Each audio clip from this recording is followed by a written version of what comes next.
আপনাদের সামনে শেয়ার করব সবচাইতে সহজ টেকনিকে কিভাবে মোটরসাইকেল নৌকা দিয়ে পারাপার করতে হয়। আসসালামু আলাইকুম, আমি রাসেল ফ্রম এমআরআই রাসেল। আজকে আপনাদের সাথে আমি ব্রহ্মপুত্রের তীরে, ব্রহ্মপুত্র নদীটা আপনারা জানেন অনেক বড়, এই নদীটা মোটরসাইকেল কিভাবে নৌকা দিয়ে মোটরসাইকেলটা পার করে এই ভিডিওটা আজকে আপনাদের সামনে স্পেশালভাবে রেডি করেছি। আমরা গেছিলাম একটা ব্লগ ভিডিওতে করার জন্য, তো ওইখান থেকে এই ভিডিওটা সংগ্রহ করা। মোটরসাইকেলটা একা একা নামতে পারতেছে না, মানে এত এত খাড়া নিচের দিকে, যার কারণে আমি পিছন থেকে এক হাতে ধরে রাখছি, আরেক হাতে ভিডিও করতেছি, এজন্য সামনের দৃশ্যগুলো আমি উঠাইতে পারি নাই। তো সুন্দর করে এই মোটরসাইকেলটা নৌকার কাছাকাছি চলে আসছে এবং একমাত্র নৌকার মধ্যে উঠে গেল।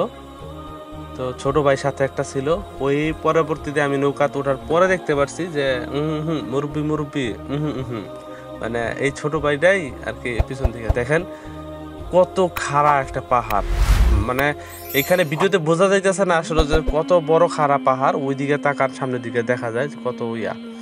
তো আমরা অলরেডি নৌকাটা স্টার্ট করে দিছে। মুরব্বি ছোট ভাইতে আবার লুকাইতেছে, মানে ভিডিও করতে দিব না এমন একটা ভাও। তো ও হঠাৎ করে দেখলাম যে ওর সাথে ছোটবেলা অনেক দুষ্টাইম করতাম আমি, তো ওই দেখলাম যে নৌকাটা মানে চালানোর দায়িত্ব নিছে। আলহামদুলিল্লাহ, সবাই কর্ম করুক, যারা লেখাপড়া ছেড়ে দেয় কর্মে থাকুক। এই যে আমাদের নাইম ভাই কথা বলতেছে, আমরা অনিবাসত একটা কারণে আমরা ভয়েসটা রেকর্ড করতে পারিনি। সমস্যা না, আমি যেহেতু ভয়েস ওভার দিয়েই দিতেছি তো সমস্যা নাই। এই যে ছোট ভাই যায়া ওই নৌকাটা আগে বানতেছে, যাতে নদী থেকে মানে বেশি দূর যাতে নৌকাটা না যায়।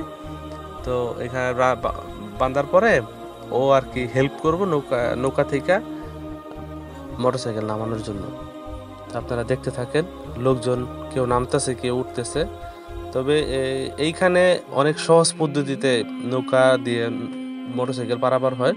তারা অনেকেই জানেন যে ব্রহ্মপুত্র নদী কিন্তু অনেক বিশাল একটা বড় নদী। বাংলাদেশের 3টা বড় বড় নদীর মধ্যে পদ্মা, মেঘনা, যমুনা, এরপরে হচ্ছে ব্রহ্মপুত্র।